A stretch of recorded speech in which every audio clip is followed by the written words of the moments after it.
Itago niyo na lamang po ako sa pangalang Arson. Matagal na po akong taga-subaybay ng channel ninyo at ngayon lang ako nagkalakas ng loob na ibahagi ang isang karanasan na bumago sa pananaw naming mag-anak tungkol sa mundo. Hindi ito direktang nangyari sa akin, kundi nasaksihan ko simula hanggang sa muntik ng maging trahedya ang lahat. Nangyari ito sa aming bunso na itago na lang din natin sa pangalang Luna noong siya'y 10 taong gulang pa lamang. Nakatira kami sa isang probinsya sa Visayas kung saan malakas pa rin ang paniniwala sa mga alamat at sa mga nilalang na hindi nakikita. Ang pamilya namin ay may maliit na karinderya sa harap ng aming bahay. Si nanay ang punong abala sa pagluluto at kaming magkakapatid ang tumutulong sa pamamalengke at paghuhugas.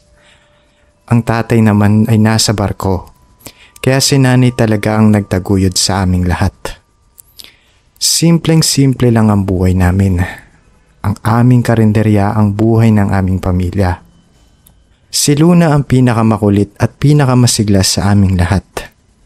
Siya ang laging nagpapatawa sa amin kapag pagod na kami sa maghapong trabaho. Paborito niyang ulam ang adobong manok ni nanay. Nagsimula ang lahat isang hapon. Umuwing matamlay si Luna mula sa eskwela. Akala namin ay napagod lang sa paglalaro. Ngunit kinagabihan nilagnat siya. Normal na lagnat lang sa una. Pinainom namin siya ng gamot. Pinunasan ng maligamgam na tubig. Ngunit lumipas ang 2 araw. Hindi bumababa ang lagnat niya. Palala pa ito ng palala. Dinala na namin siya sa ospital nun. Walang makitang partikular na sakit. Isang uri daw ng virus ito, sabi ng doktor. At kailangan lang ng pahinga at kumain ng masustansyang pagkain. Ngunit habang tumatagal nang hihina ng husto si Luna, namayat siya ng todo. At ang ipinagtataka namin, ayaw na niyang kumain.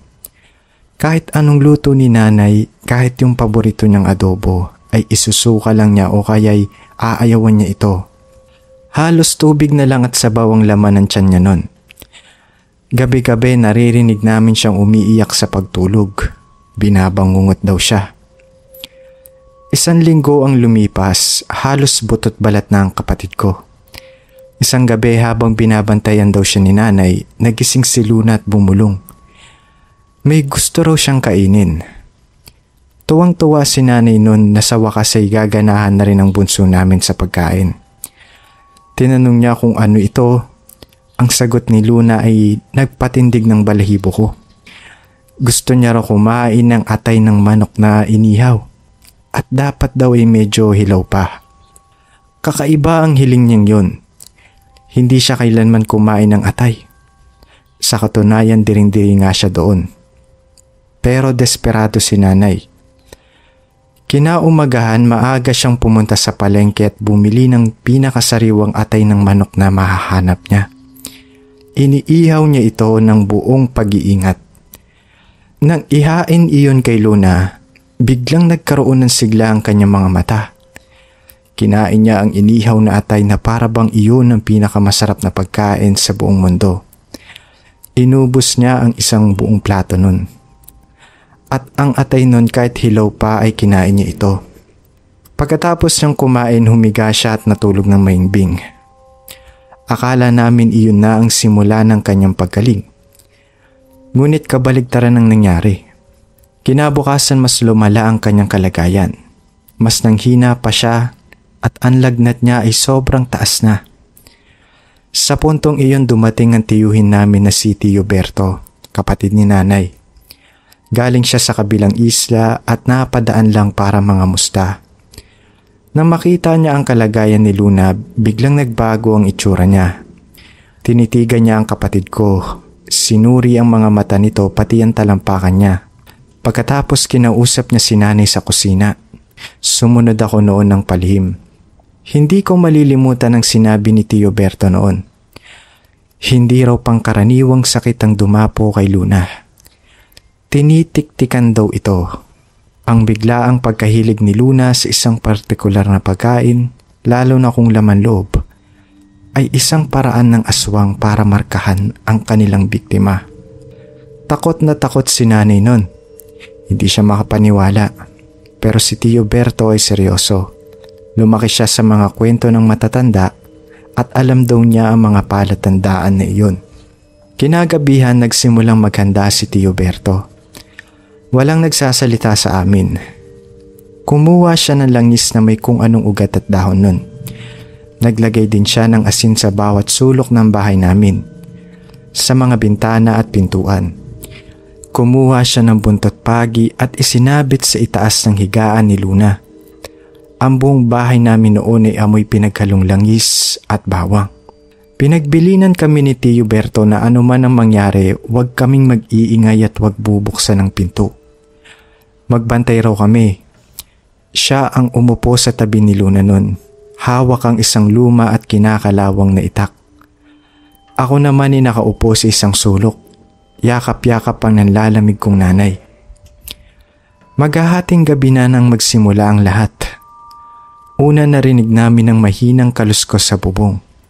Parang may malaking ibon na dumapo dun. Pagkatapos may tunog ng mga kuko na kumakaskas sa yero. Sinundan ito ng nakakakilabot na tunog na parang ungol ng isang asong gutom na gutom. Si Luna sa higaan na hindi mapakali nun. Gumagalaw-galaw siya at pawis na. Bumubulong-bulong ng aswang-aswang. Tumingin ako sa siwang ng aming bintanang kawayan nun.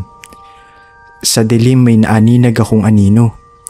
Isang malaking itim na anino sa tabi ng puno ng kalamansi namin sa likod bahay. Hindi ko maaninag ang bunga niyo nito pero alam ko nakatingin ito sa direksyon ng kwarto ni Luna. Ang hangin nun ay biglang nag-amoy na malansang karne. Kasunod nun biglang tumahol ng malalakas sa mga aso sa kapitbahay namin. Sunod-sunod, walang tigil. Pagkatapos narinig namin ang tunog ng pagaspas ng malaking pakpak na papalayo at biglang tumahimik ang lahat. Hindi kami natulog buong magdamag nun. Kinaumagahan para kaming binuhusan ng malamig na tubig. Sa likod bahay namin, yung puno namin ng kalamansi ay natuyot nun. Lahat ng dahon ay nalanta at ang mga bunga nito ay kumulubot at nangitim. Ngunit si Luna sa unang pagkakataon sa loob ng maraming linggo ay nagising na wala ng lagnat. Mula noon unti-unting bumalik ang lakas niya. Hindi na namin pinag-usapan pa ang nangyari simula noon. Salamat sa pakikinig ng aming kwento. Hanggang dito na lamang po. Okay guys, ang next nating story ay mula kay Rina. Hello po Sir JD, ako po si Rina. Gusto ko lang ibahagi ang isang maikling karanasan ng aking tiya na tatawagin na lang natin sa pangalang Helen. Noong siya ay nagdadalang tao sa panganay niyang anak. Simpleng-simple lang ang kwento ko pero hanggang ngayon hindi ko malimutan ang nangyari. Nakatira kami noon sa isang medyo siksikang lugar sa Maynila. Bagong kasal noon si Tia Helen kay Tio Robert. Masayang-masaya sila nang malamang magkakabibi na sila. Sa panahon ng paglilihi ni Tita, naging kakaiba ang kanyang hinahanap-hanap. Isang gabi bigla siyang naghanap ng dinuguan. Ang nakakapagtaka, ayaw na ayaw niya si dinuguan. Nasusuka siya kahit sa amoy pa lang nito noon. Pero nung gabing iyon, para siyang mababaliw kung hindi makakakain ito. Sinubukan ni Tito Robert na bumili sa malapit na restoran, pero ayaw ni Tita nun. Ang gusto niya raw ay iyong itinitinda sa isang kariton sa kanto. Isang tindero na ngayon lang nila napansin sa lugar. Gabi-gabi raw itong nandoon. Sige, kahit nagtataka pinunta nito ni Tito. Pagbalik niya tuwang-tuwa daw si Tita nun. Nilantakan niya ang isang buong supot ng dinuguan. Naging araw-araw na gawain ni Tia iyon. Kinagabihan bibili si Tia ng dinuguan mula sa misteryosong tendero at nagugutom daw siya. Ayaw daw niyang kumain ng niluto ni Tio nun. Napansin naming lahat ang pagbabago sa kanya simula nun. Naging masungit siya at naging antukin din. Pero sabi ng matatanda baka dala lang daw ng pagbubuntis. Isang gabi napuyat ako sa paggawa ng project at naisipan kong kumuha ng tubig sa baba. Dumaan ako sa bintana ng sala na nakaharap sa kalsada. Doon sa ilalim ng ilaw ng poste, nakita ko ang kariton ng pinagbibilan ng dinuguan ni Tia. Pero wala siyang customer nun. Nakatayo lang doon ng tindero. Isang matandang lalaki yun na payat at kuba. Nakatingin siya diretso sa bintana ng kwarto ni na Tita Helen nun. Hindi siya kumukurap, basta nakatitig lang. Bigla akong kinabahan. Parang may mali. Habang tinitignan ko nga siya, naalala ko yung naiwang dinuguan ni Tia sa lamesa nun na kinain niya kanina. May nabasa kasi ako nun na kapag daw pinatakan mo ng kalamansi ang pagkain na niluto ng aswang, mabubulok daw ito. Ganun ang ginawa ko, Sir JD. Kumuha ako ng 2 piraso ng kalamansi sa ref nun. Tapos pinatak ko agad doon sa dinuguan na kinain ni Tia. At laking gulat ko ng mga muyon at mabulok na parang matagal na itong panis. Napaatras ako sa takot nun. Tumakbo ako sa kwarto ni na Tita at ginising si Tito Robert. Kwento ko ang nakita ko. Kahit siya hindi naniniwala sa una. Tiningnan niya yung dinuguan na nabulok nun. At para maniwala ulit siya, pinatakan ko ulit ng kalamansi yung ibang parte ng dinuguan na hindi pa nabubulok. Pagkatapos nun hinabol niya yung tindero sa labas. Pero wala na ito doon. Simula noon hindi na nagpakita pa ang tindero na yon sa lugar namin. At kasabay ng pagkawala niya, nawala na rin ang pagnanais ni Tia Helen sa dinuguan. Ito na po yung kwento ko, Sir JD. Salamat po kung maibahagi niyo ito sa inyong channel. Okay guys, last story.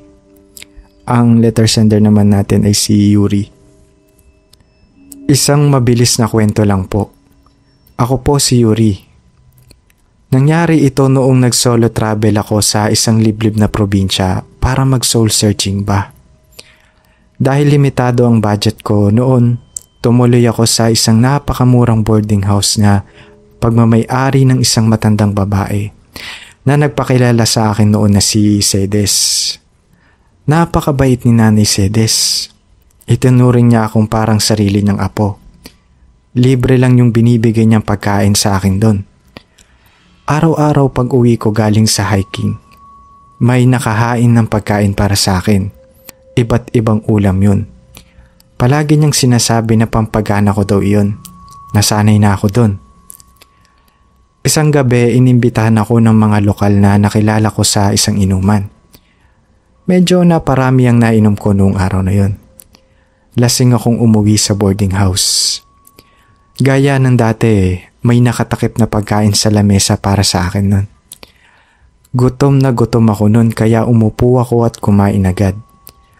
Sa sobrang kalasingan at pagod, sinimot ko ang ulam at kanin at pagkatapos ay dumiretso na ako sa kwarto at bumagsak sa higaan. Nagising ako sa gitna ng gabi nun. Pero hindi ako makagalaw. Nakadilat ang mga mata ko pero hindi ko maigalaw kahit ang isang daliri ko. Para bang ako'y pinipigilan ng isang mabigat na pakaramdam. Binabangungot siguro ako noon, naisip ko. Ngunit maya-maya pa bumukas ang pinto ng aking kwarto nun. Pumasok si Nanay Sedes nun. Nakatayo siya sa paanan banda ng aking kama. Nakingiti pa ito nun. Ngunit ang ngiti niya ay parang nakakakilabot at ang kanyang mga mata ay parang namumula pa nun. Dahan-dahan may lumabas sa kanyang bibig nun. Isang mahaba at itim na dila. Humaba ito ng humaba. Gumagapang ito papalapit sa akin. Papunta ito sa aking tiyan sa may pusod na banda. Doon ko naintindihan ang lahat. Yung ulam na ibinibigay niya sa akin ay pain na pala. Sa sobrang takot, lahat ng lakas ko ay ibinuhos ko para lang makagalaw. Nagawa kong maikibot ang aking kamay at naitulak ko ang baso ng tubig sa mesang katabi ko. Sa lakas ng kalabog nito sa sahig, tila nawala ang kung anumang mahika ang bumabalot sa akin. Bigla akong nakagalaw. Hindi na ako nagdalawang isip nun. Tumalon agad ako mula sa kama, itinulak ko ang nakanganga pa ring bibig ni Nanay Cedes at tumakbo palabas ng bahay. Takbo lang ako ng takbo nun. Kinaumagahan sa unang biyahe ng bus, umalis ako sa probinsyang iyon. Iniwan ko na ang lahat ng gamit ko. Salamat po sa pagbabasa nito. Salamat din kung maibahagi niyo ito dahil pangarap ko talaga na mabasa ang karanasan ko sa mga horror story channels dito sa YouTube. More power sa inyong lahat at God bless po. Okay, kung nag-enjoy kayo guys sa ating itinampok na kwento ngayong araw ay huwag mong kakalimutan mag-like, share, and subscribe. Yun lamang po and see you again on the next video.